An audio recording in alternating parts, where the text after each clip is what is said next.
kami dari kelompok 4 antropobiologi dengan Ibu dosen pengampu Penny Husnahandayan SPD MPD akan memenuhi tugas proyek budaya Melayu tentang budaya Melayu.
Tahun 1632 berdiri Kesultanan Delhi.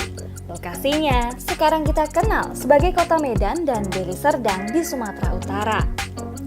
Sisa kejayaan kesultanan yang didirikan Tuanku Sri Paduka Gocha Pahlawan ini masih bisa kita saksikan hingga sekarang, di antaranya Museum Istana Maimun. Terletak di Jalan Brigjen Katamso, Kelurahan Sukaraja, Istana Maimun dulunya adalah kediaman keluarga Sultan Delhi.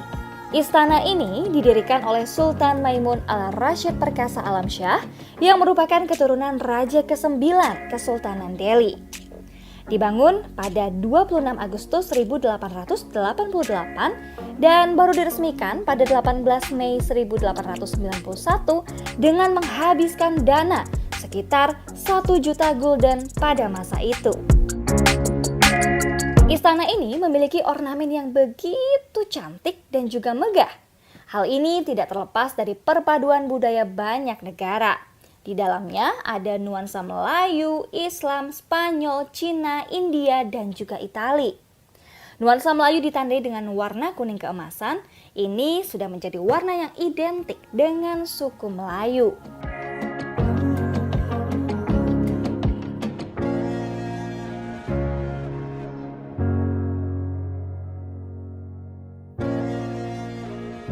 Istana Maimun dibangun di atas tanah dengan luas kurang dari 3.000 meter persegi. Sementara luas bangunan 772 meter persegi dengan 2 lantai serta memiliki 30 bilik. Bangunan bersejarah ini dibagi menjadi 3 ruangan, yaitu ruang utama, tengah, dan ruangan sayap kiri dan sayap kanan. Ruangan utama bagian tengah yang disebut Balai Rungsri digunakan untuk penerimaan tamu ataupun acara penobatan Sultan Delhi. Di ruangan ini juga diisi dengan sejumlah koleksi peninggalan zaman dahulu seperti senjata tua dan foto-foto keluarga serta perabotan dengan gaya Eropa. Di ruangan ini banyak banget angle menarik buat kalian suka foto loh.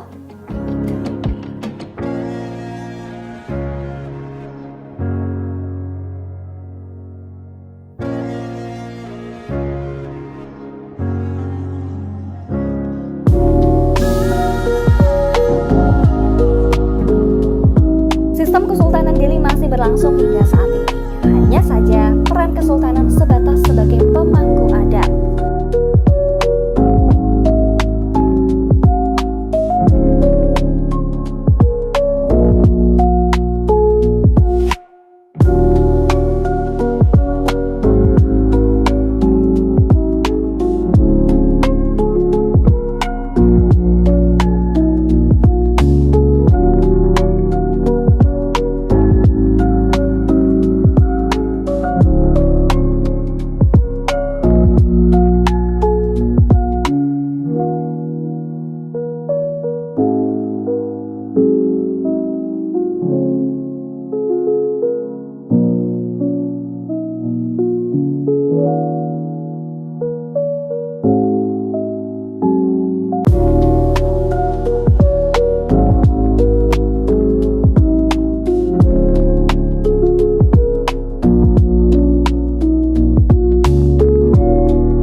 A few moments later. Beberapa jenis pakaian adat Melayu. Kita lihat dari yang bagian prianya dulu. Yang pertama ada teluk belanga. Teluk belanga ini pakai songketnya di atas pinggang atau di bawah perut. Kalau untuk pria yang sudah menikah di bawah lutut, kalau yang belum menikah di atas lutut. Kemudian ada cekak musang. Cekak musang ini kain songketnya di dalam baju. Selanjutnya kita lihat dari yang wanitanya. Yang pertama itu ada kebaya labuh, seperti tunik panjang pada umumnya. Kemudian ada kebaya pendek, Selanjutnya itu ada tulang belut. Nah, tulang belut itu kayak gini.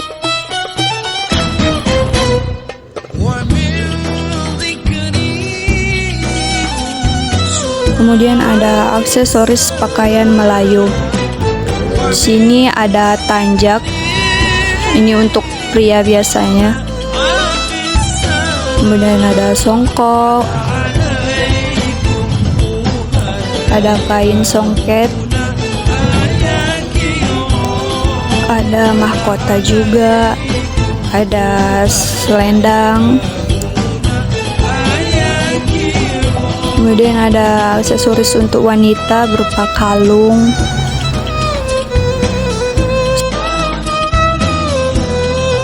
atau selop.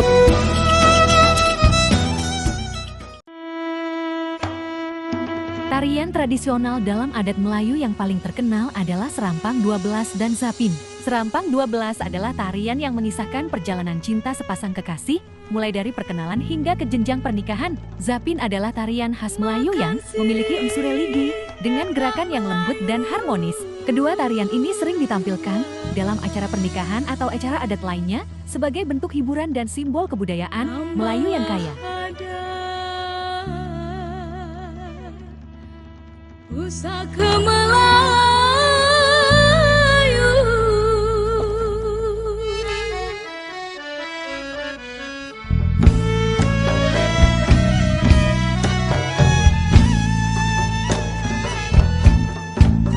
Makanlah sirih ujunglah ujungan, ujunglah ujungan.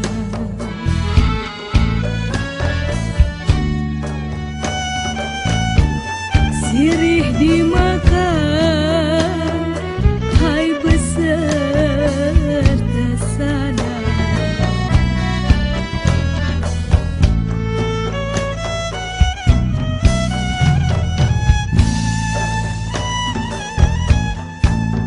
Makanlah sirih ujunglah ujungan. Debar hati bukan calon, juara hatiku telah pulang. Bagai bukti cinta padu, pada kasih aku mengadu. Dendam dalam mimpi, rindu dalam janji.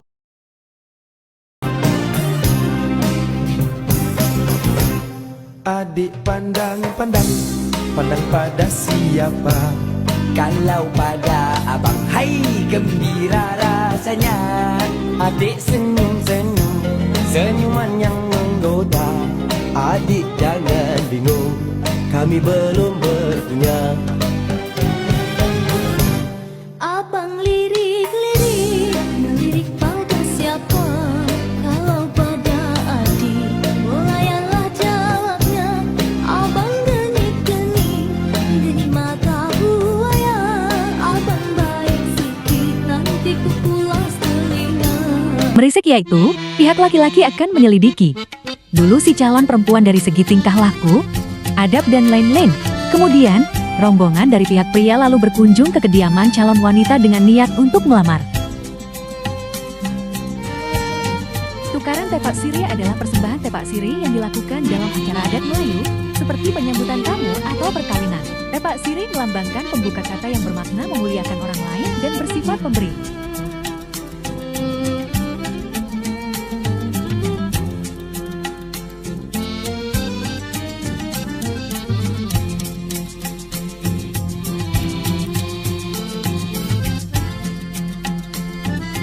Dalam tradisi ini, pengantin pria dan pengantin wanita duduk berhadapan dan saling menyuapi sebagai simbol kasih sayang dan kebersamaan.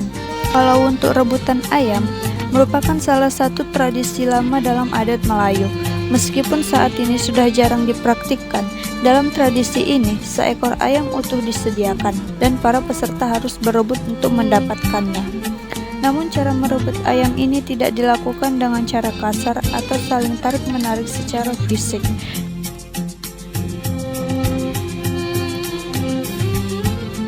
Berinai dilaksanakan kepada pengantin perempuan sebagai tanda bahwa malam terakhir melepas malam lajang. Upacara ini untuk menjauhkan diri dari bencana, membersihkan, dan menjaga hal yang tidak baik dengan tujuan membuat calon agar lebih tampak bercahaya, menarik, dan memberikan tanda kesiapan saat menuju kehidupan baru yaitu rumah tangga. Berupaya agar mata sejuk dalam memandang, serta niat tidak terhalang. Adat mandi dalam budaya Melayu mirip dengan tradisi siraman di Jawa. Prosesi ini dilakukan dengan menyiramkan air yang telah dicampur bunga-bunga kepada perempuan yang menjalani ritual tersebut. Dahulu, perempuan yang berusia 17 tahun akan dimandikan tanpa busana oleh perempuan-perempuan tua yang memahami adat. Sementara itu, saat berusia 20 tahun, prosesi ini masih dilakukan, tetapi perempuan tersebut sudah mengenakan kain atau kemben sebagai penutup tubuhnya.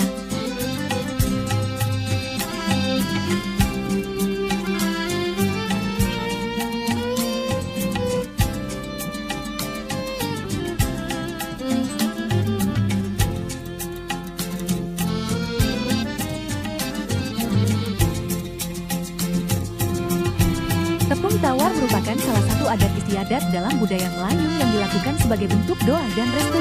Tradisi ini tidak hanya dilakukan pada mempelai pria dan wanita dalam pernikahan, tetapi juga dalam penyambutan tamu kehormatan. Dalam prosesi ini, tamu kehormatan akan duduk di tengah, lalu orang-orang akan memberikan tepung tawar yang terdiri atas bunga wangi, beras, dan air. Air tersebut biasanya dicampur dengan bunga, lalu dipercikan ke tangan pengantin atau tamu kehormatan menggunakan daun tertentu seperti daun pandan atau daun yang dapat digulung. Silat pengantin memang ada dalam adat Melayu, tetapi tidak terdapat dalam budaya Melayu Delhi. Di Melayu Delhi, khususnya di Kesultanan Delhi seperti di Istana Maimun, tidak ada tradisi silat pengantin. Sebagai gantinya, mereka lebih menonjolkan tradisi berbalas pantun. Silat pengantin ini merupakan bagian dari adat Melayu pesisir, yaitu masyarakat Melayu yang tinggal di daerah pesisir seperti Pantai Cermin.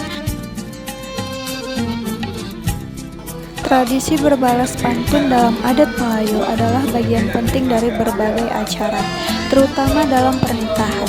Biasanya, mempelai pria akan melantunkan pantun terlebih dahulu, dan mempelai wanita harus membalasnya dengan pantun yang sesuai dan memiliki makna yang baik. Di masa lalu, jika pihak mempelai wanita tidak mampu membalas pantun dengan baik, hal ini bisa menjadi aib atau dianggap memalukan bagi keluarganya. Namun, saat ini tradisi ini lebih bersifat hiburan dan tidak terlalu dianggap sebagai sesuatu yang serius. Tradisi berbalas pantun ini menunjukkan kecerdasan dan kreativitas dalam berbahasa, serta memperkuat nilai budaya Melayu yang kaya akan sastra lisan. Palang pintu adalah prosesi dalam pernikahan Melayu yang dilakukan sebelum pengantin duduk di pelaminan. Dalam prosesi ini, ada dua orang berpakaian prajurit yang berdiri berhadapan sambil memegang tombak, membentuk penghalang bagi pengantin. Ketika pengantin mendekat, palang tersebut akan dibuka, memungkinkan mereka untuk masuk. Cukur rambut ini untuk melestarikan budaya Melayu yang turun-temurun yang sudah dilaksanakan sejak puluhan tahun lalu. Ritual ini terdiri dari proses potong rambut si anak yang diiringi syair puja-puji atau salawat kepada Nabi Muhammad SAW. Pada proses ini, pertama si anak yang akan dicukur sedikit rambutnya. Kemudian si anak akan ditaburkan serbuk saat di tempat acara, atau kegiatan ini kerap disebut tepung tawar. Kikah dalam adat Melayu adalah upacara pemberian nama kepada bayi yang baru lahir. Tradisi ini mirip dengan penabalan nama, di mana bayi yang baru lahir diberikan nama secara resmi melalui suatu prosesi adat. Jika bayi tersebut berasal dari keturunan bangsawan atau kerajaan Melayu, maka dalam upacara ini juga akan diberikan gelar kebangsawanan seperti tengku bagi laki-laki dan tengku putri bagi perempuan. Prosesi kikah biasanya disertai dengan doa-doa agar bayi tersebut tumbuh sehat, diberkahi, dan dikenal oleh masyarakat sebagai pribadi yang baik.